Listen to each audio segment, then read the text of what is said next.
Hola, buenos días. Hoy vamos a tener una sesión dividida en dos partes.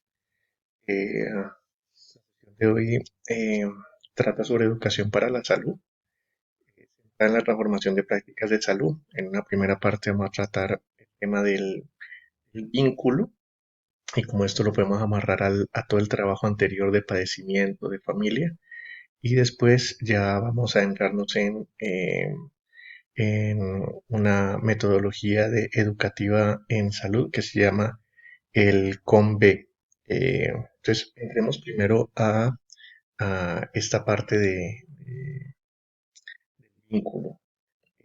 Bueno, lo primero es que la educación para la salud, nosotros la estamos pensando como una educación, digamos, que es parte de un proceso social.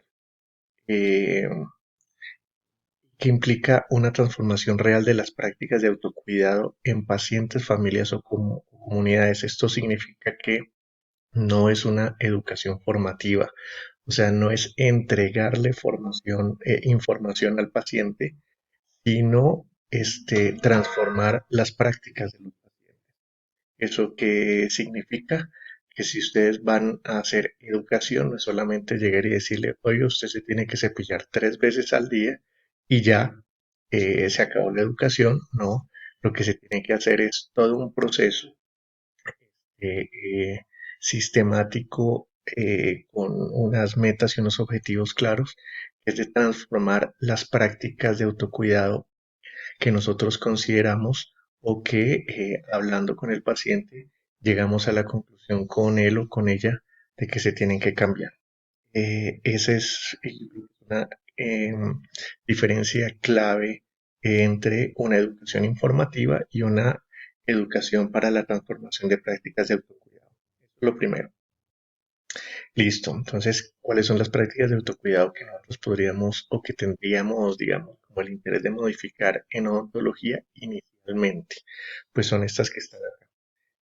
El cepillado, el uso de seda dental, el uso de enjuague bucal, el uso de cigarrillos y otras sustancias psicoactivas que podrían llegar y afectar la salud bucal, la alimentación, eh, la asistencia al odontólogo, seguir las recomendaciones del odontólogo, la adherencia al tratamiento, por ejemplo, adherencia al tratamiento que significa que el odontólogo le dice, hoy usted tiene que tomar amoxicilina por 8 días, 3 veces al día, pues que el paciente lo siga y que no pare al quinto, al cuarto, al sexto, al séptimo día.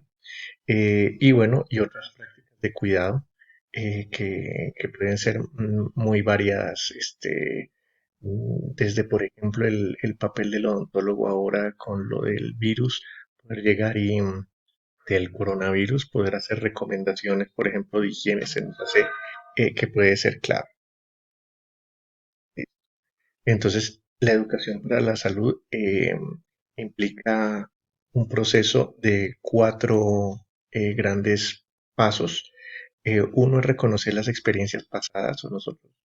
Es decir, que cuando llegamos o cuando llega nuestro paciente, nosotros queremos hacer educación, nuestro paciente no llega como una tabula rasa, o sea, no llega vacío de ideas, creencias, percepciones, conocimientos basados científicamente o no, experiencias pasadas con odontólogos, experiencias de padecimientos pasados, y eso es lo que ustedes ya han venido haciendo, ¿no? Reconocer esos padecimientos y cómo es que esos padecimientos, esas formas subjetivas de vivir la experiencia de la enfermedad, pues el paciente cómo las vive.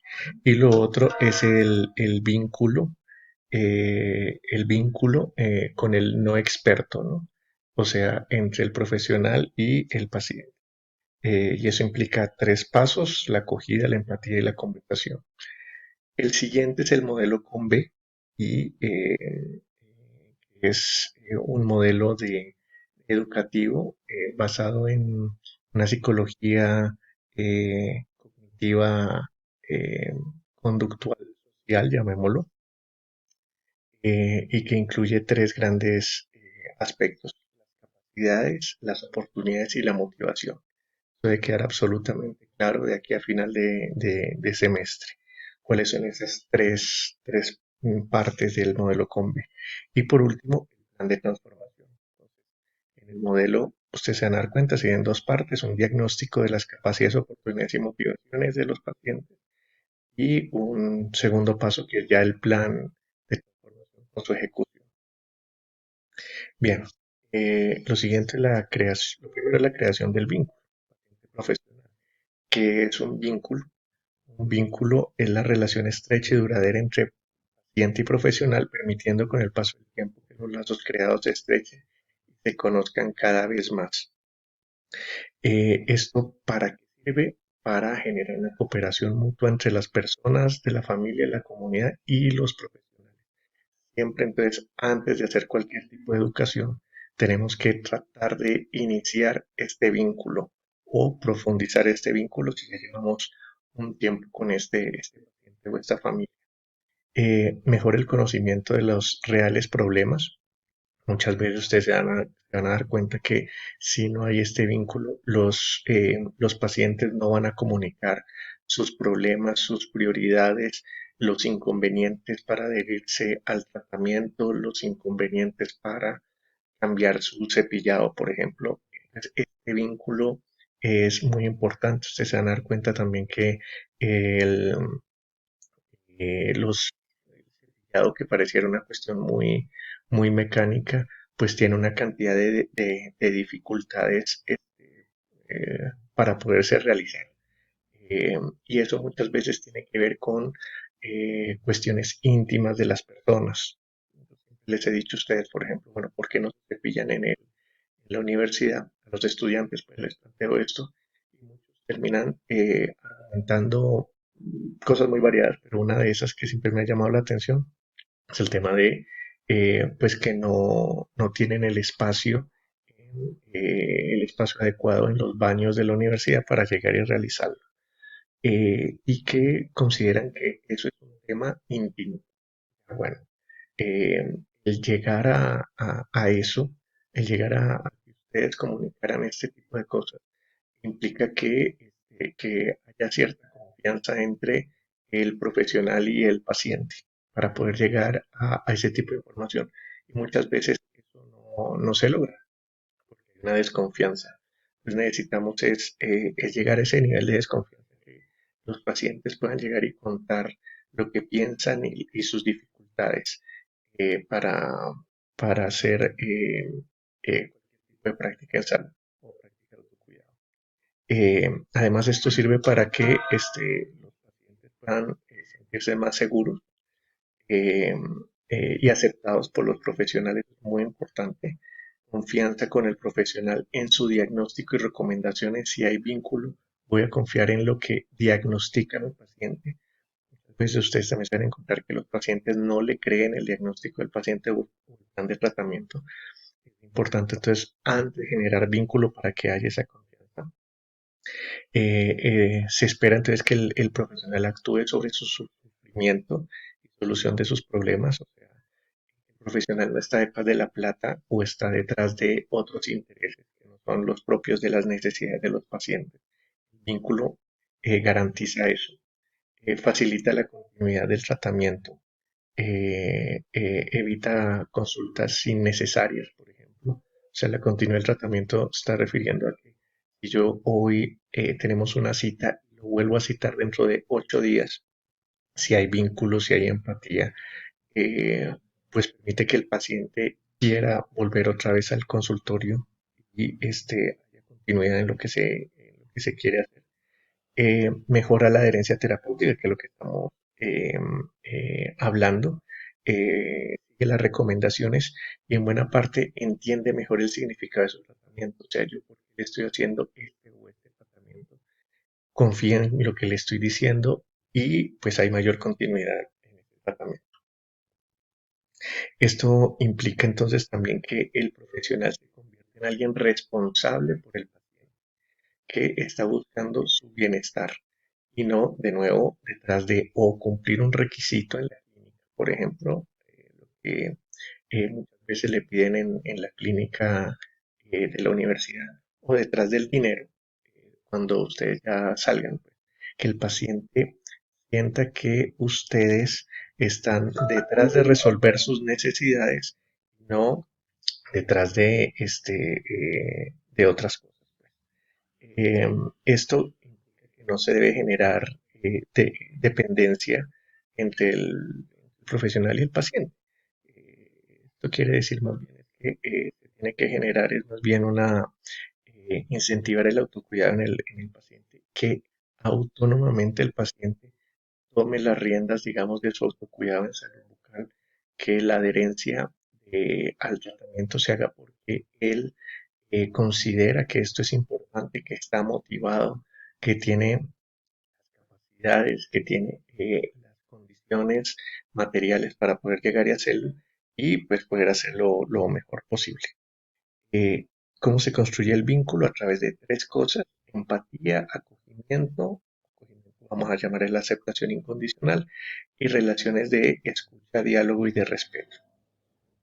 El acogimiento entonces implica, eh, de nuevo, una escucha, acoger a alguien. Cuando llega alguien a su casa, uno lo acoge, y si quiere que esté ahí, uno le presta atención a lo que está diciendo, eh, conversa y hace una buena interpretación de lo que está haciendo. Uno hace un esfuerzo para que lo que está diciendo el paciente yo lo interprete de la mejor manera, buscando sus necesidades, resolver sus necesidades.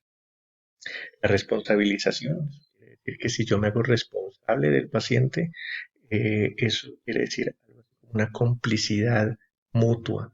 O sea, yo me vuelvo cómplice, digamos, de las prácticas y las acciones que hace el paciente.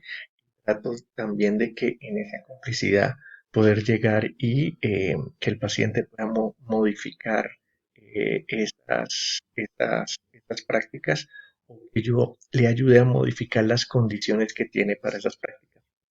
Me refiero, por ejemplo, muchas veces la adherencia al tratamiento implica barreras de acceso.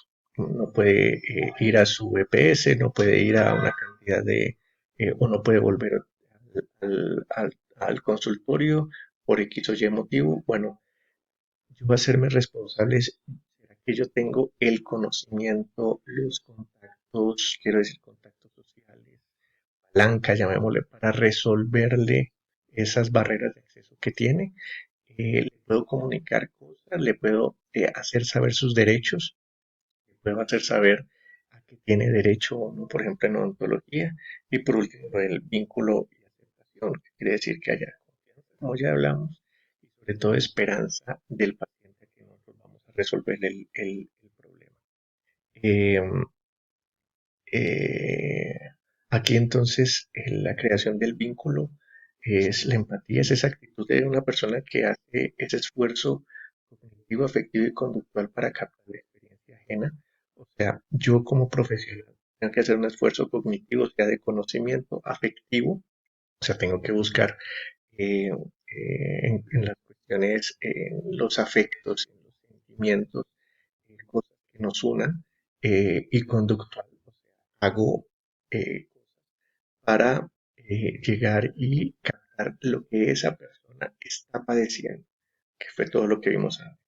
Sus necesidades, los significados, o sea, esa persona qué sentido le da a esas necesidades, a ese padecimiento, los sentimientos que tiene, los valores que le da, por ejemplo, a la salud bucal, las dinámicas, expectativas y deseos que marcan sus proyectos de vida. Y eso, como esos proyectos de vida, como vimos, pues, pueden afectar a su salud bucal. Eh,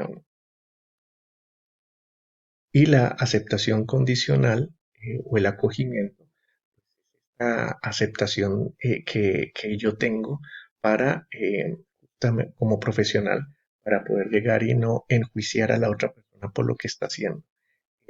No es la aprobación, digamos, de las conductas a rajatabla, porque pueden ser problemáticas o pueden dificultar su autocuidado, sino más bien poder llegar y escucharlas, que el paciente sea capaz de decirlas y confrontarlas, ¿no? Para que haya una mejor aceptación de esto. además la aceptación de los sentimientos